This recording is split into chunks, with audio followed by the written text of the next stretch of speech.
Salama daholy an, araka ny efa niresahako tamin'ny vidéo farany moa dia tamin'ny farany teo tsika nijery ny fiimplementena 3D ao anatin'ny Svelte Kit sy Svelte dia androany indray tsika hijery an'izay aty amin'ny côté-n'ny React. Dia ny librairie ho ampiasaintsika dia React Free Fiber.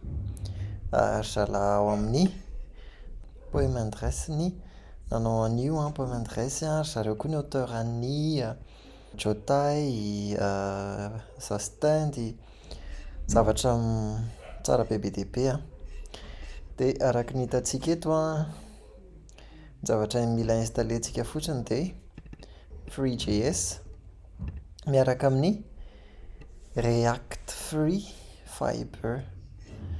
Ok. Dia ao anatin'izay tiako aseho antsika ihany koa afaka tonga dia manana référence tsika ny amin'ny zavatra mety afaka atao aminazy sy exemple zany ahafahantsika miréférencer aty amin'ny code sandbox aty aloha ny hitako mety mbola misy hafa afaka zarainareo amin'ny commentaire raha ohatra ka hitanareo mahafinaritra daholo izany. Dia voilà. Ok, dia reto zao misy exemple maromaro afaka hitantsika eto dia afaka jerentsika zao ty hoe reflectoplan ty ohatra ohatr'izao ny implémentation-ny ato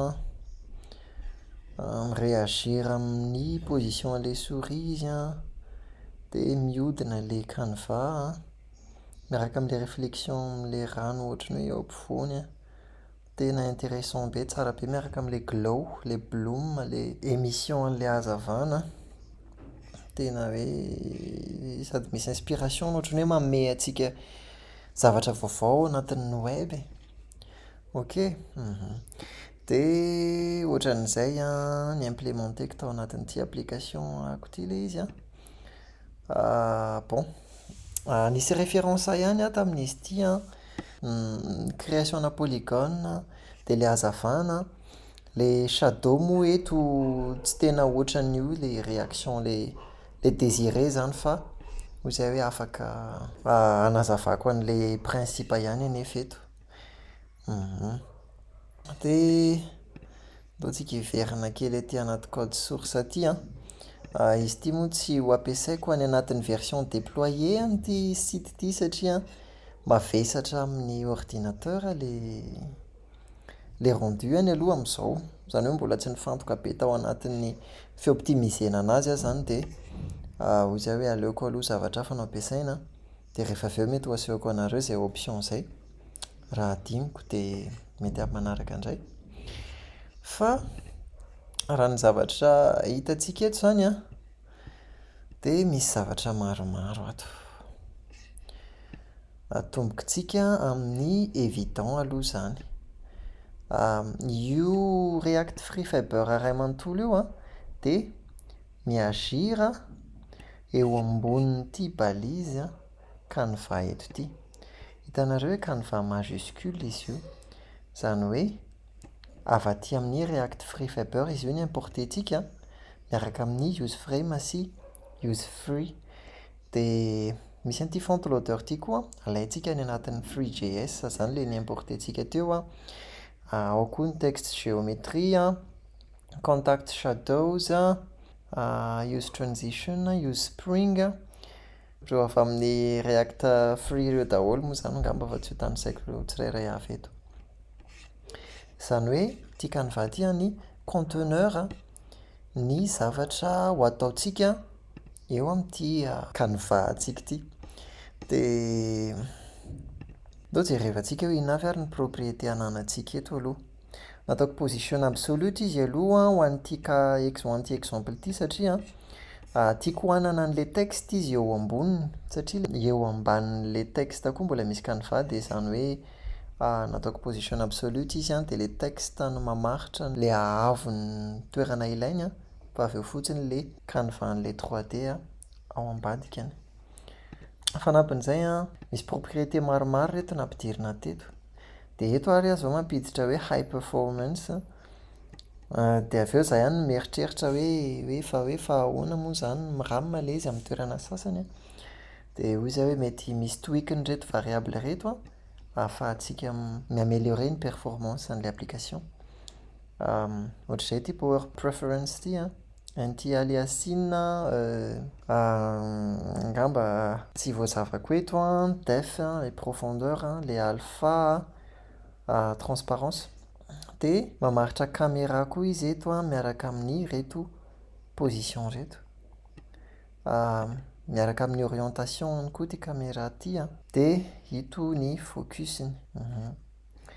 Dia avy eo tsika miteny hoe attaché amin'io canevas ity couleur ity an, amin'ny background-ny an, couleur white. Dia avy eo misy fog an, dia ambient light an, le hazavana zany, misy ambient light zany. Ny position tsy fantatro exactement hoe aiza arak'izay resahako izay nandeha tamina référence. Dia directional light an, lumière directionnelle zany hoe ny intensité-any an, généralement constante zany, mitovy foana ny intensité-any fa manazava amina direction anankiray izy. Dia point light anankiroa. Dia ato daholo zany ny élément-ntsika rehetrarehetra. Angamba tsara miakatra kely ato ihany an, hijery amin'ny hoe ahoana namoronantsika an'ireto objet reto. Dia voalohany indrindra aloha misy an'ity font loader ity. Ity font loader ity miaraka amin'ity font point JSON ity an, font nataoko recherche izy io an, nitady font 3D ho an'ny Free.js fotsiny. Tsy haiko raha mbola afaka jereko eto an.